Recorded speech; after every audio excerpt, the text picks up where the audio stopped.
চট্টগ্রাম কক্সবাজার মহাসড়কের ঈদগাঁও এলাকায় মিয়ানমার থেকে অবৈধভাবে আনা 10টি গরু জব্দ করেছে পুলিশ। এ সময় গরু পরিবহনে ব্যবহৃত একটি ট্রাক সহ আটক করা হয় চালককে।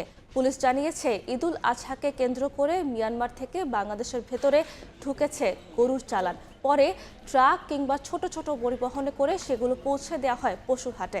এমন খবর পেয়ে কক্সবাজার চট্টগ্রাম মহাসড়কের মেহেরঘোনা এলাকায় চেকপোস্ট বসায় পুলিশ।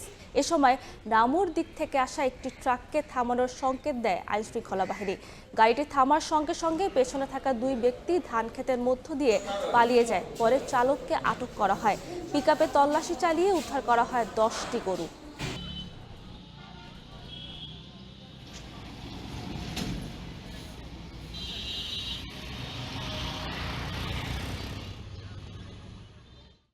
মেহেরগোনা এলপিজি পাম্পের সামনে যাই, সেখানে গিয়ে চেকপোস্ট পরিচালনা করি।